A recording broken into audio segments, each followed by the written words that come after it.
Hello दोस्तों, स्वागत है आपका स्लीपी क्लासेस में। और घटना चक्र सीरीज़ में हम करंट इवेंट्स करने वाले हैं। दोस्तों, करंट इवेंट्स बहुत ही ज़्यादा इम्पॉर्टेंट होते हैं क्योंकि देखिए, आपकी एवरेजली देखा जाए, अगर आपका 100 क्वेश्चंस हो किसी भी आपके स्टेट पब्लिक सर्विस कमीशन में एग्जांपल ले रहा हूँ, तो उसमें 35 to 40 तो एटलीस्ट आपके करेंट इवेंट से ही निकल के आते हैं। चाहे फिर वो एमपीपीएससी हो, यूपीपीएससी हो, या फिर आपके बीपीएससी हो, हिमाचल हो, वेस्ट बंगाल हो, पंजाब हो, करंट इवेंट्स तो बहुत ही ज़्यादा इंपॉर्टेंट हो जाते हैं। और स्पेशली आपके जो स्टेट पब्लिक सर्विस कमीशन है वो अगर पिछले 1 साल का ले रहे हैं, और अगर हमारे 1 महीने में अगर पर डे के हिसाब से भी अगर हम 100 क्वेश्चन या टॉपिक्स रखते हैं, तो मतलब कि एवरेजली इसको देखा जाए तो आपके 1400 सिर्फ और सिर्फ, मतलब एक हाई स्केल पे भी देखा जाए 1400 या 1500 सिर्फ टॉपिक्स ही हो जाते हैं जहाँ से क्वेश्चन पूछे जा सकते हैं। नॉट टू मेंशन आपके पास स्टैटिक टॉपिक्स भी होते हैं। तो इसको करने का तरीका क्या है? देखिए दोस्तों, करने का तरीका ये है कि प्रीवियस ईयर क्वेश्चंस जो हैं उनको एनालाइज करना बहुत ज़रूरी है। उसके पीछे रैशनल क्या है एग्जामिनर का, वो जानना बहुत ज़रूरी है। ठीक है, तो हम जो हैं इसमें जो है क्वेश्चंस करेंगे। ठीक है, जो पुराने क्वेश्चंस हैं वो पूछे जैसे गए हैं, उसके साथ साथ प्रेजेंट कंटेक्स्ट में किस तरीके से क्वेश्चन पूछे जा सकते हैं, ठीक है, वो देखेंगे। साथ में दोस्तों, अगर आपको करंट अफेयर्स का आपको पता ही है कि वीकली डोज जो है पिछले 4-5-6 महीने का मैंने जो है वो कवर करवाया ही हुआ है। वहाँ पे भी आपको वीकली के क्वेश्चंस मिलेंगे, तो बहुत प्रैक्टिस के लिए है।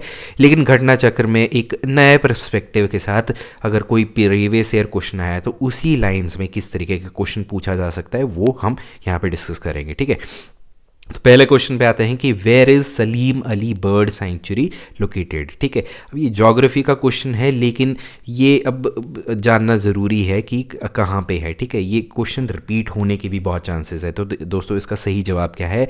सलीम अली बर्ड जो है सेंचुरी जो है गोवा में ये सिचुएटेड है। अब देखिए, सलीम अली बर्ड सेंचुरी क्या है? ये हमारे जो डॉक्टर सलीम मोइज़ुद्दीन अली थे, ये इंडिया के प्री एमिनेंट ऑर्निथोलॉजिस्ट हैं। ठीक है, थे ये। अब देखिए दोस्तों, यहाँ से आपका जो है सी सैट का भी एक क्वेश्चन निकल के आ गया कि इंग्लिश में आपसे जो है कई बार क्या है, सिनोनिम एंटोनिम्स या मीनिंग भी पूछ लेते हैं। तो यहाँ से है।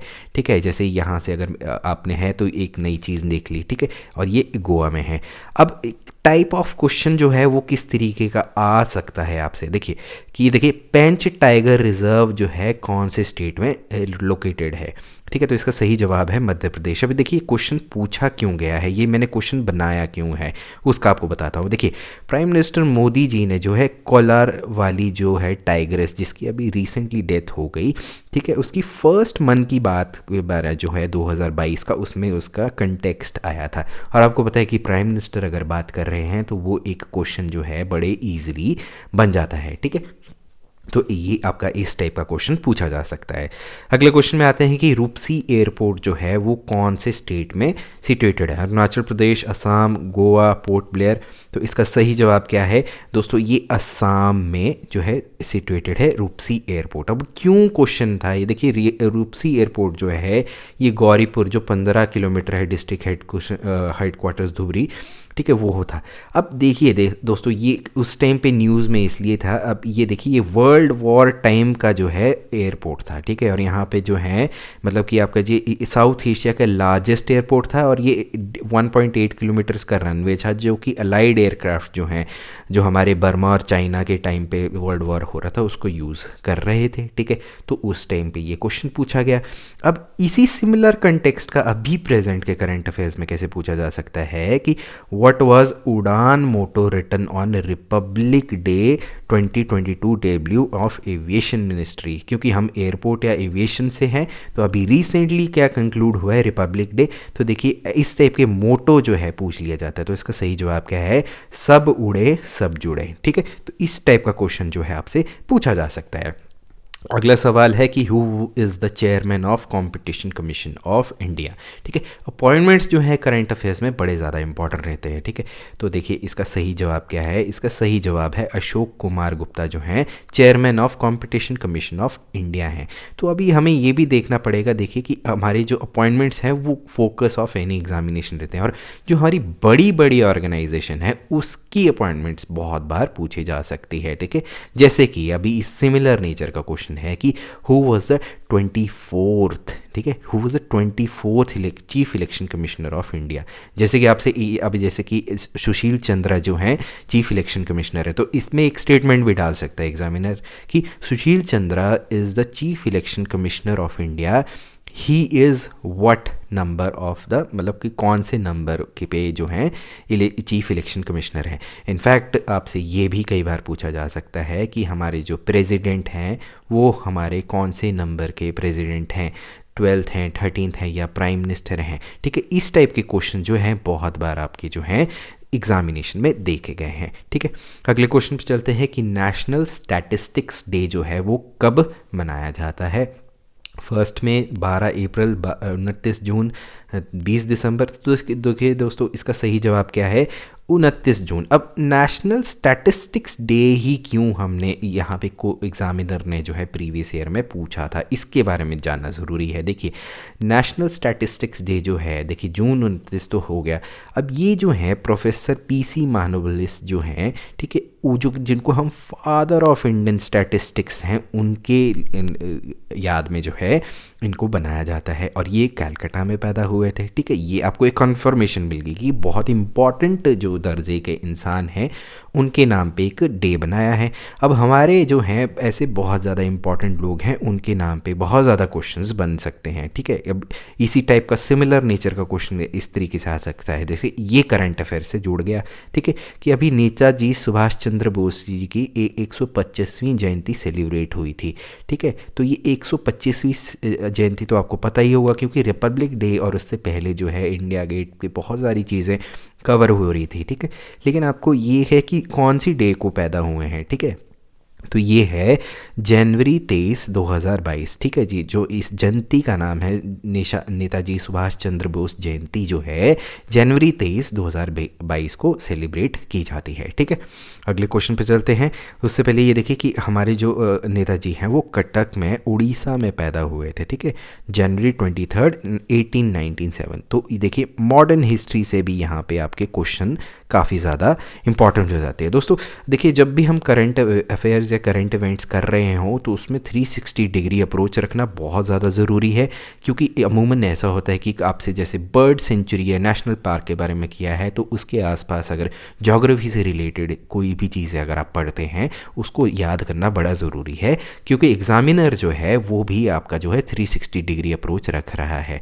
ठीक है, ऑलराइट, अगला क्वेश्चन है कि what is India's rank in 2018 world press freedom index. अब दोस्तों मैंने ये वाला क्वेश्चन ही क्यों उठाया है, हम 2022 में आ चुके हैं लेकिन यही क्यों उठाया है, और इस क्वेश्चन के आने की संभावना भी ज़्यादा है। ठीक है, तो पहले अब ये इसका आंसर देख लेते हैं। इसका आंसर है 138 जो है इसका रैंक था 2018 में। अब इस टाइप का क्वेश्चन अभी वाले क्वेश्चन में मतलब कि आने की संभावना क्यों है वो जानते हैं। देखिए सबसे पहले तो हमें पता होना चाहिए कि रिपोर्टर्स विदाउट बॉर्डर्स जो है वो पब्लिश करता है वर्ल्ड प्रेस फ्रीडम इंडेक्स। ये बहुत ज़्यादा न्यूज़ में रहता है। ठीक है, और इसके मतलब 180 कंट्रीज़ का इसके जो हैं फ्रीडम इंडेक्स जो है उस हिसाब से होता है। ठीक है, अब देखिए कि आपका हमारा सबसे पहले 80th रैंक आया था 2000, जो उसकी इनॉग्रल रिपोर्ट थी। ठीक है, फिर उसके बाद 122 पे पहुंच गए 2010, फिर 131 2012 में। ठीक है, अब 2020 की जो है 142 है।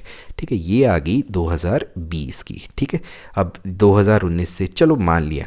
अब देखिए कि इंडिया की 142nd रैंक जो है 2021 में भी आ गई। तो देखिए 2 साल से कॉन्टीन्यूसली 142 है, तो इसके क्वेश्चन के आने, क्योंकि अभी 2022 की रिलीज़ नहीं हुई है और आपके एग्ज़ाम्स तब तक आए नहीं है, तो ये वाला जो है वर्ल्ड प्रेस फ्रीडम इंडेक्स बहुत ज़्यादा इंपॉर्टेंट हो सकता है। तो यहाँ से ये सीधा जो है आपके इंडेक्सेस जो हैं वहाँ से आपके क्वेश्चन जो बहुत ज़्यादा बनते हैं।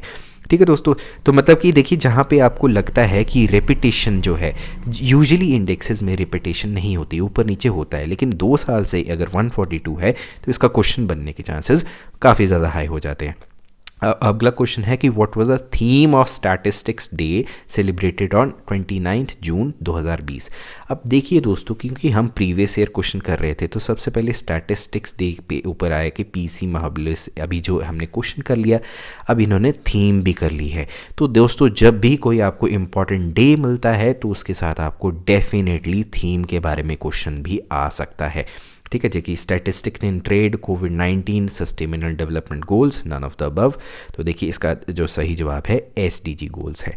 ठीक है, अब देखिए कि क्वेश्चन जो है वो किस तरीके से पूछा जा सकता है कि 2021 का नेशनल स्टैटिस्टिक्स डे का थीम क्या है। ठीक है, तो ये क्या थीम था, end hunger, achieve food security and improved nutritional and promote sustainable agriculture, SDG goal. ठीक है, अब देखिए दोस्तों आपको जो है एसडीजी के बारे में अगर स्टैटिस्टिकल जो डे थीम पे इतना ज़्यादा फोकस आ रहा है तो दिस इज़ फॉर डेफिनेट कि आपको एसडीजी कितने टाइप्स के गोल हैं, 15 हैं, 16 हैं, 17 हैं, वो पता होना चाहिए, क्योंकि कई बार ऐसे ये भी पूछा जा सकता है कि how many SDG goals are there. ठीक है, तो अब और दूसरा गोल जो है वो क्या है कि सीख करता है sustainable solution to end hunger in all form by 2030। ठीक है, फूड सिक्योरिटी के बारे में बात करते हैं। अब देखिए 2020 का जो था वो एसडीजी 3 था, तो आपको पता होना चाहिए कि यार ये स्टैटिस्टिकल डे की थीम तो एसडीजी के आसपास ही घूम रही है, तो थोड़ा सा हमें बीच में घुस के थोड़ा सा प्रॉपरली पढ़ना पड़ेगा, चाहे फूड सिक्योरिटी के बारे में बात कर रहे हैं, ताकि आप जब एग्जामिनेशन में उसको देखें तो you will be like yes this is what I had read. Alright, अगले क्वेश्चन पे चलते हैं कि राफेल फाइटर एयरक्राफ्ट जो है वो फॉर्मली इंडक्ट हुआ था इंडियन एयरफोर्स में। ठीक है, तो वो कौन से एयरफोर्स स्टेशन था, कहाँ पे हुआ, हिंडन, सरसवा, अंबाला, अमृतसर। तो देखिए अंबाला में जो है, ठीक है, इसकी जो है स्क्वाड्रन बनी थी। अब देखिए दोस्तों क्वेश्चन किस टाइप का पूछा जा सकता है, ये बहुत मतलब 2020 का एक क्वेश्चन है प्रीवियस ईयर का, लेकिन इसकी रेलेवेंस अभी भी है। वो क्यों है, देखिए किस टाइप का, कि who was the first women rifle fighter who took part in Indian air force debut in Republic day parade 2022। ठीक है दोस्तों, तो अब देखिए इसका आंसर जो है शिवांगी सिंह है। तो इस टाइप के क्वेश्चन आपसे बहुत ज़्यादा पूछे जा सकते हैं। ठीक है, कि कंट्री की first women rifle fighter jet pilot जो शिवांगी सिंह है वो इंडियन एयरफोर्स की डेब्यू थी, और वो क्या है, इंडियन एयरफोर्स की गोल्डन एरो स्क्वाड्रन है। तो देखिए एक और आपकी निकल के आ गई, गोल्डन एरो स्क्वाड्रन जो है अंबाला में। ये भी पूछा जा सकता है कि स्क्वाड्रन का नाम क्या है, तो गोल्डन एरो स्क्वाड्रन है। और इम्पॉर्टेंट इसलिए है कि देखिए रिपब्लिक डे में फर्स्ट वुमेन है तो इट इज़ वेरी इंपॉर्टेंट। अब देखिए साथ में थीम भी पूछी जा सकती है कि इंडियन एयरफोर्स डेब्यू की थीम क्या थी, तो वो क्या थी, Indian air force transforming for the future. अब देखिए क्योंकि रिपब्लिक डे में 75 एयरक्राफ्ट्स ने जो है हमारे जो फ्लाइंग करी थी, तो यहाँ से क्वेश्चन आपके बहुत बहुत ज़्यादा इंपॉर्टेंट बन जाते हैं और आने की संभावना भी बहुत ज़्यादा बन जाती है। ठीक है दोस्तों, अगले क्वेश्चन पे चलते हैं कि which of the following states of India first ever e Lok Adalat was started during कोविड-19 पीरियड। अब देखिए फर्स्ट एवर बड़ा इंपॉर्टेंट हो जाता है। ठीक है, फर्स्ट एवर जो भी कोई चीज़ पहली बार हो रही है। अब यहाँ पे हम ई लोक अदालत के बारे में बात कर रहे हैं, उत्तर प्रदेश, महाराष्ट्र, छत्तीसगढ़। तो इसका सही जवाब क्या है, छत्तीसगढ़ में ये उस टाइम पे हुई थी। अब देखिए इसी सिमिलर नेचर का क्वेश्चन हम एक और देखते हैं। ठीक है, कि कौन सा स्टेट के हाई कोर्ट जो है वो फर्स्ट बना है टू गो, ये देखिए फर्स्ट बना है to go paperless in the entire country. ठीक है, इस टाइप का क्वेश्चन आने की बहुत संभावना है। तो आंसर क्या है, केरला। केरला हाई कोर्ट जो है वो फर्स्ट बना है to entirely go for paperless. ठीक है, अब देखिए अब इसका एक प्राइड प्रोजेक्ट था जिसका नाम था वर्चुअल ऑफिस, जो कि जनवरी 1 2022 में हुआ था। इसमें ई फिलिंग, पेपरलेस कोर्ट और ई ऑफिस के बारे में था। ठीक है, अब ये जो है आपको देखिए कॉन्टेक्स्ट आप समझ रहे हैं कि फर्स्ट लोक अदालत, ई लोक अदालत के बारे में बात कर रहे थे, और अब ये फर्स्ट जो है लीगल सिस्टम से ही कुछ निकल के आया है। ठीक है, तो कॉन्टेक्स्ट जो है आप समझ रहे होंगे, और हमारे क्वेश्चंस भी इसमें काफ़ी ज़्यादा आपको नई नई इन्फॉर्मेशन मिल रही होगी। ठीक है, अब देखिए कि on 100th birthday of Rajmata Vijay Raje Scindia, prime minister released a 50 rupees coin, 50 rupees note, 100 rupees 150 rupees coin. तो देखिए इसका जो है 100 रुपीज़ का कॉइन जो है उन्होंने रिलीज़ किया, यहाँ पे कॉइन लिखना था, माफ़ कीजिएगा, ठीक है। 100 रुपीज़ का कॉइन हुआ। अब ये कॉमेमोरेटिव कॉइन होता है।